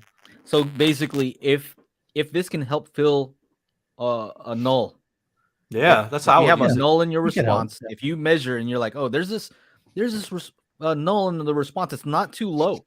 We're talking about maybe it's 60 hertz. 70 hertz, and the sub can definitely do 70 hertz, no problem, right? For sure. So you may be able to place this so that you can fill that that null. That would be the way that you could utilize the sub, just because you could move it to maybe a different location, right? So, yeah, don't try to use it to extend the bass out and have like deeper bass extension. I don't think you can do that. Yeah. No, it's going. Don't try You're going to use hear it to port make it noise with that louder. thing too. It's probably, it could actually make it worse if you're trying to get it to go super low. Just because if I remember correctly, that port was really noisy. Oh, And, You'd almost have to put a filter on it, maybe. yeah, that's what I'm Plug that thinking. Like in mini DSP. Yeah, I'm thinking. I mean, if you really want to get crazy with it, I think your best bet would probably be to cut it off at 40 or 50 hertz and seriously just use it as a mid-bass module. Oh, that's cool. mid-bass I think that might work better. That's like when we were talking about the car audio stuff, Aaron, how you apply a high pass and a low pass to a speaker and only let it play these certain frequencies. That's how I have mine set up, because below a certain frequency, it makes the door rattle. So it's like, don't let it play that one, but I need it to fill these sounds. Yeah. Well, what's really interesting too about that is like sometimes it's not so much that the door's rattling. I don't know how to explain it. It's like if you're sitting in a null, the out of phase characteristics that's causing that null will draw attention to itself. Like, so you'll locate that subwoofer because of the out of phase issue, right? So if you can use time delay or phase or whatever to try to get that back in phase with the mains or with another subwoofer, then you won't hear it anymore. And that's the thing, like when we talk about, you often hear people say that subs are localizable above, say, 80 hertz. So the problem is that there's just poor integration. Dude, you should be able to run most subs up to like 120. Some of them even 200 hertz if the inductance is low enough.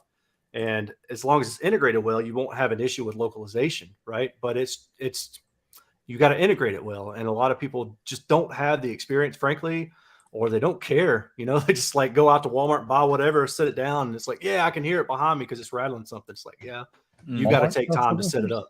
Isn't that the test though? Like, wouldn't the test be to play the sub by itself? Let's assume that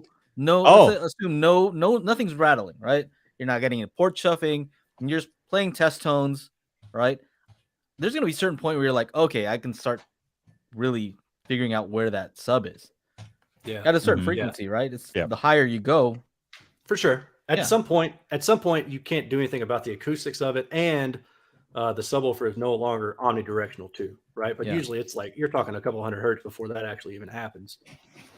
Okay. I think it's just 80 is just the safe bet, right? It's the one where most bookshelf speakers could probably do 80. For sure, it's probably not going to be localizable. The only problem I find with 80 is sometimes that's where the nulls are. A lot of times, that's a weird thing about it. Yeah, like I don't know if that maybe there's a different point that might be a better point. I don't know where 80 comes from. It's from THX, right? Is it? Yeah, that's what I was thinking. That's their, because that's where like bass becomes omnidirectional, according to them. According to them. People keep talking about those are like large woofers too, right? That's the thing. Like, I mean, if it's a really big woofer, then okay, sure, I'll go with that. But if you're talking about like 10s or 12s, then you're going to be able to get up to 100, 200 hertz before it really starts to become directional. Mm-hmm. I think like 160 for sure. I hear it in here, 160. Yeah. Oh, yeah. I mean, you could, if you really care, you could do the math and just figure it out. Like a 12 is going to become directional at 281. Right. So what happens? What happens with that math 25. if it's a bandpass speaker and the actual driver is not? Oh, I mean, it doesn't change the directivity of it. It just changes the level that the speaker's playing at that frequency, right? Like you're not affecting the directivity if you have a single. There's no way to change the directivity of a single speaker, unless you do something like add, which JBL is known for doing this, like a diffraction ring around. Well, I'm talking about a subwoofer that's a purely bandpass where the actual cone is not even it's not even touching the air of the outside world, I guess. Like, right. So you're not outside changing, world. What am I saying? Yeah, you're not. I know what you're saying. You're not changing the directivity of it. Like it's still going to play in whatever pattern it's playing in. You're just going to. It's basically like you're giving it a crossover. Like you're giving it an acoustical crossover. Yeah. I just think it's a crossover. This is what you need right here. This guy. If you guys want to see how good your subwoofers are, this will shake the shit out of your house. 100%. Dude, test tones are where it's at, man. We go from, and this is all in the LFE, nothing else, and it will go all the way down to 16. And my puppies, my dogs were freaking the fuck out. It's come like 30 hertz. The stuff that I couldn't hear, and it's just shaking the house. Like, yeah, this is what you need to test that. You want to see how low your subs go? You know what's good about this test tone also? Something that I found out is a lot of times you'll have a speaker that can't play these tones. And, you know, let's say it cuts off at around 60 or 50 or whatever. And you're like, all right, that's where it's at. And then it starts trying to play the lower frequencies, and you just hear the port like. Yeah, that's always the greatest thing. Down at the bottom, yeah. Yeah, just chuffing away, man. Yeah. Anyway, here's that. Where's that? I like seeing these. Oh, 8th order. Here we go. It's just share. So how does directivity work when it comes to something like this? You know what I mean? Like the only thing that's right, yeah, on the outside is just support. You know what I mean? Yeah, I wouldn't be able to answer that without actually taking the time to measure it, because the ports are going to change. I mean, my guess is that it's going to be omnidirectional up until some frequency. Oh. But what is that frequency, right? Like I don't know. It's not going to be like a cardioid. I wouldn't expect, but I don't know without taking the time to measure something like that. That's a very interesting question, though. I would be very curious. See, because this port would actually act as the radiating surface, right? Yeah, right. But it's such a low frequency that it should be omnidirectional, is what I'm saying. Oh, I see what you're saying. But you could replace this with a passive radiator, right? Like you could take this port out and then put a radiator here on the side, passive radiator. And would it matter the size of that passive radiator, right? Like would that determine any? I don't know. These are like things that I think about. I'm like, I have no idea. Keep you awake at night. I mean, it's a good question. That'd be fun to throw like on the Clipple just to see, you know, just not like a full blown test, but just to throw a spinorama at it and just see what the radiation looks like all around it. And the reason I had that question is when I reviewed those Bose Acoustimass, Bose Acoustimass bass module. Have you seen the? Yeah, there are 5 1/4s in there. Yeah, not very exciting. They cross over super high. But to my surprise, I couldn't locate it at a frequency that I thought I was going to be able to locate it. You know, because it's crossed over so high. I'm like, oh, that's going to sound horrible. I'm going to be able to totally hear where that's coming from. But I wasn't. So maybe it has to do with what you're talking about. Here's a picture of that like little bass module. Boom. This thing. Yeah. It weighs about 3 pounds. It's hilarious. It's the size of some of my bookshelf speakers. Yeah. So dual 5 1/4. That was the jam back in the day when I worked in Circuit City, though. Yeah. I still like the design. The fact that they can get some low frequency out of that thing, I think it's pretty cool. It's okay. 8th order. Oh, Michael, did you happen to see the Just Audio room where they had the HPMs? Oh, Lenny brought some HPMs with him. I think they were like a salesman sample or something, but they were plexi enclosure from like the 70s. Nice. That's cool. It was really cool, man. Some old school Pioneer. I don't know what year, but I mean, they looked like 70s-ish or something. Nice. But yeah, that was really cool. Yeah. Any other questions? Maybe we should get going. Yeah. We have our audio only version of the podcast at anchor.fm/daily HiFi. And if you want to become a patron, patreon.com/daily HiFi. And we have a after show. We just hang out, talk about all kinds of stuff. We teased Dawn about not having a theater yet. Yeah, that's right. Yeah. And we talk about all kinds of crazy other stuff too. It's a lot of fun. It's a lot of fun. One last question. It should be pretty quick. Okay. I understand the speaker's sound spectrum, warm, neutral, bright. However, can any of you please explain dark sound? Is that what only happens? Opposite of bright, right? Yeah. Just when you turn off the lights, I think. When you're listening to music. You know what? That's a good question, though. It's like, okay, he's like, there it is. Here we go. No, do I sound darker? Yeah, you do actually. You got to turn them all the way off, dude. I know. Well, there's others. Can't do that. Yeah. So yeah, it is the opposite of bright. So a bright speaker has a treble response. A dark speaker has a recessed or downward sloping treble response, like some of the ELAC UB5s that Andrew Jones had before. They had a lot of people would say they're dark speakers because the frequency response of the high frequencies went down. Actually, it went back up at the end too, which is kind of weird. But yeah, But and I've heard yeah. that described as warm too, though, right? Like I've heard people describe that as warm, like a Yeah. maybe a boosted bit of a mid range compared to the highs. So Yeah, to me, warm has more to do with the tonal balance. So more bass than treble okay, is Yeah. you That know what I sounds mean? about right. Whereas the bass could be neutral, and then downward sloping. Mhm. That could be dark. But I think they are probably interchangeable. Okay, Maybe when it's too warm, it's dark. Is that how that works? maybe. I don't know. I don't know. I don't know, I don't know man. these words, man. Because I've had a speaker that measured bright, but Mhm. because the speaker was all black, the cone was black, there was no accent on it, right? Sounded dark. People are reviewing this thing and they're like, "Man, these sound dark." I'm like, you're just looking at it, bro. I measured them; they're not dark at all. They're just you're looking at them and saying they're dark. Stop. Anyway, Yeah, I don't know. I go with opposite of bright, Yeah, I think that's fair. like a muffled high end or something like So, that. like, yeah, Yeah. shell top end, maybe. I think that's reasonable.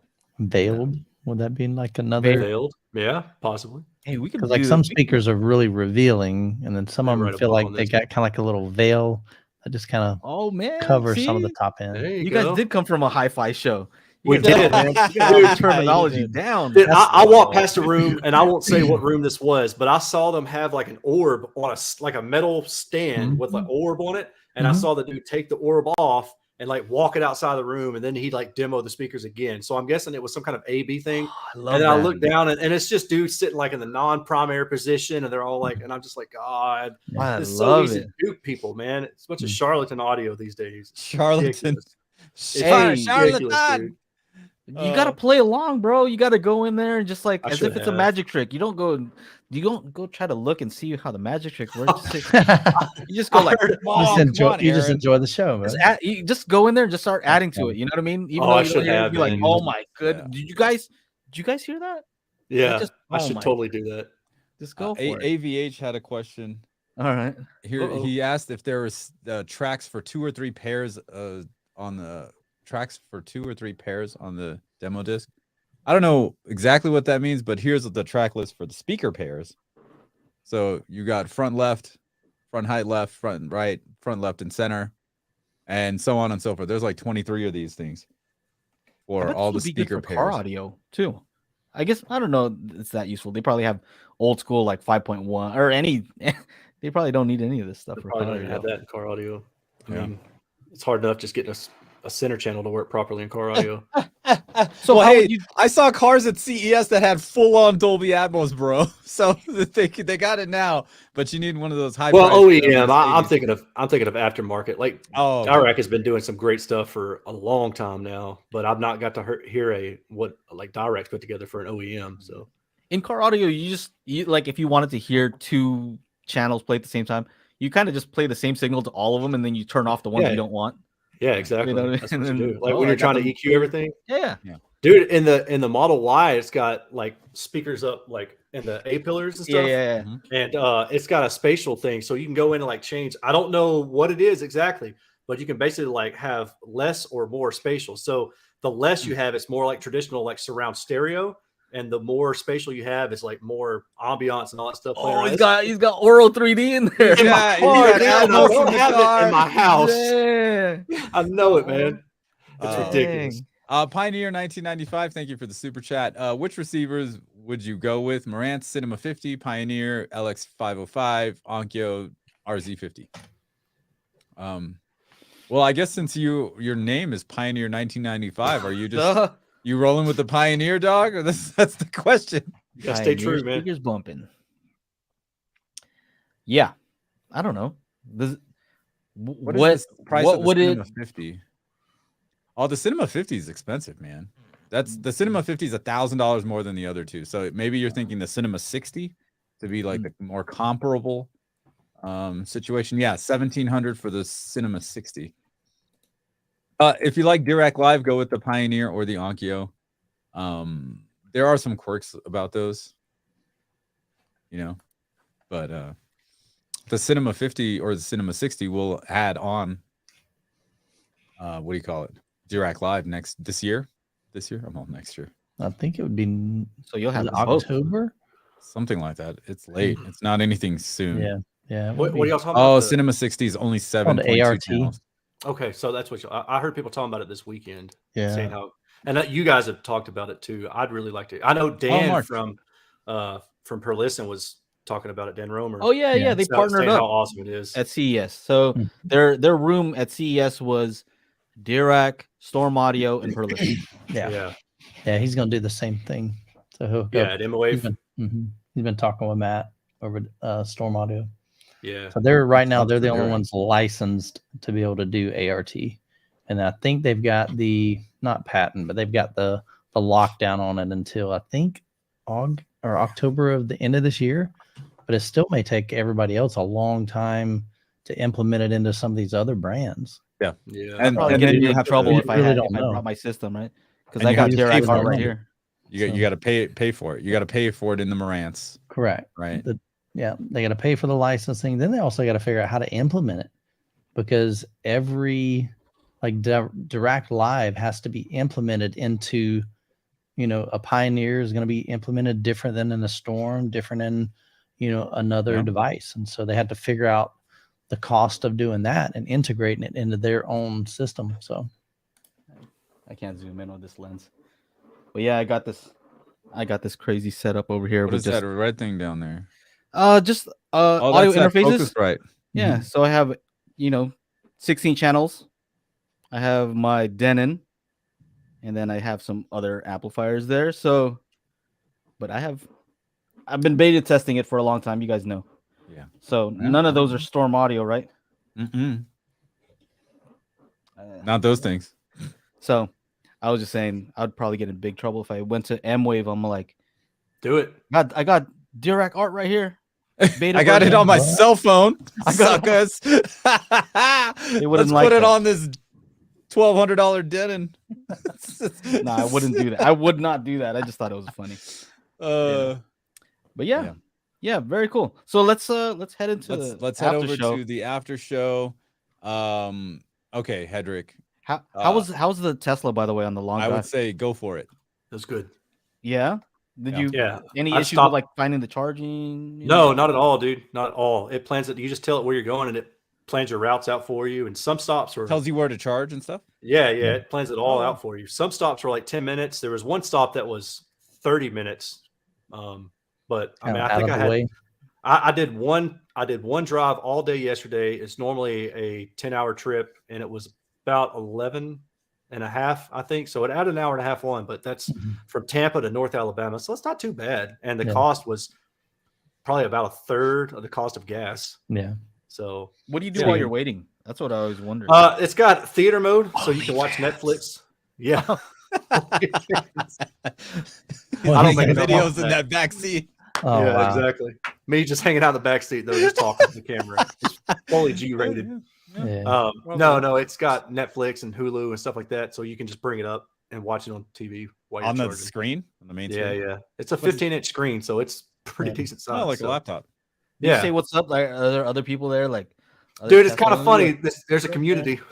It's a Hey, community. what's up? Hey. Yeah. What's up, man? Cool. Me too. I pulled up to one charger and it wasn't working, and the guy like jumped out of his car and he's like, "Hey, man, I don't think that one's working, but I'm about to leave so you can have my spot." I was like, "Cool, thanks." Oh, bro. okay. Yeah, man. It's kind of like motorcyclism. Like now we pass each other and we wave. Hey, Is that right? little sign. You do like a little T sign. We What's do. up, dude? What's up, guys? We do a lightning sign, Game. so it looks like Crips. Uh-oh. I'm trying to make a lightning sign. Oh, I'm gonna get shot. Okay, never mind. Yeah, that's what you do with the In M3 owners. Like, Alabama, hey, yeah. what's up, man? Yeah, what's up? Decatur, West Side Decatur. That's right. Hey, dude, don't tell them where I live. Decatur, Illinois. It's from the song, dude. Come on. Oh, But Tesla, You if didn't you're get here in that California, one. You bro, didn't get that you're gonna one. be saying what's up every hey. Yeah, dude. Hey, You know, hey.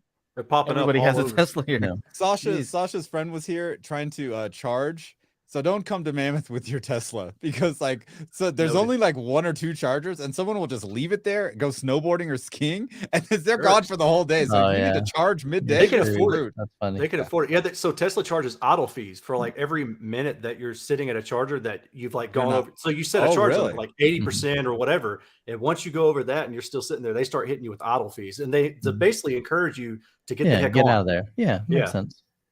Yeah. Oh, is this Kellen? Oh, there's Kellen Kellen. in the What's house? up, dude? Popcorn Kellen. King. I didn't know that was him. What's up, man? It's good seeing you this weekend. Nice to meet you. Yeah. Yeah, it was the first time I'd met him. I mean, we've Yeah. talked on the phone and emails and stuff, but He fed me food by hand. He was like, "Here you go," and I was like, wow. Well, he is the popcorn king. So. Yes. Was it popcorn? I'm trying See, to Mike, remember. I you think it was missed chicken out. fingers. You missed out on the date, Mike. Mike's like, we define missed out differently. Yeah. Hey, Angela showed me this video. We're not even on topic at all. Oh, we're not. It's over right now. We've been trying to stop the show for the Hey, it's last okay. 15 minutes. But Angela showed me this video, or told me about this video of this lady who's saying, I found out how to do like theater popcorn, and the secret is just like salt that's like finely ground salt or something. I'm like, and it has millions of views, right? This video, Yeah. Yeah. and Right. it's totally wrong. Yeah. I used to work at a theater. The secret is the freaking orange stuff that you put in there. Yeah. Dude, exactly. It's called flavicol. That's what it is. Ugh, That's the that secret. Sounds like Yeah. something I don't want to ever catch. Yeah, it's probably not. Probably don't want to breathe that in. Dirty. But it's that's what the secret is. So she's totally wrong, this lady, and has millions of views. But she's online, so you got to It must believe be it's true. on, Real. online. Yeah. Flavicol? Sounds like it's your turn. And the coconut oil, whatever it is, whatever they use. Oh, I know what you're talking about. Yeah. Yeah, it's like solid. Is it Yeah. coconut oil? Yeah, I think Yeah. so. Yeah. But it's that and flavicol. See, Popcorn King knows flavicol is so Yeah. old school. But yeah, it's just funny that this lady. Oh, it's just finely ground salt is the secret. Like, Dude, Yeah. you sound bitter, man. You for real. You sound like Hey. you need to make your own TikTok. You need to video make your now. own video. It's Yeah, not. you know- It's Flavicol, damn it. you know how much popcorn I made when I worked over You there? need to stitch her How much video. popcorn you ate? Oh, how much I made? How much? I know. And how much you ate. popcorn I made? Fucking. We throw away Motherfucker. bags at the end of the night. Oh, Hey, go wow. throw Why are the away. popcorn bags like they're so heavy, man? No, they're just huge. I mean, look at you. You're trying to flex. You've been working out. You just need an excuse He's to been flex. carrying Oh, is that right? popcorn. He's been doing popcorn. Press ups. Popcorn presses. How many bags are you up to now, Joe? You got like 6 bags in each hand. 6 bags in each Four hand. bags. 4 bags on each end. Ultimate Warrior, those bags, dude. He's pressing popcorn, man. I go like this. I That's the pop them hashtag, up. I pressing run, popcorn. and then I slam on top of them.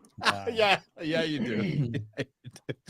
Oh man, All right. this is what we do here at Daily HiFi, ladies and gentlemen. We have fun because audio and home theater is supposed to be fun. It should Some be. fun stuff. It should be. All right, so for all of the patrons, we will see you in the after show in just a few. And if you are watching on the replay and want to be part of the live show, tune in Monday, 4 p.m. Pacific Standard, 7 p.m. Eastern. Is that math right? Yes, it is. And I'm Chana, on behalf of everybody here, Michael, Aaron, and Joe, we will see you guys next week. Peace out.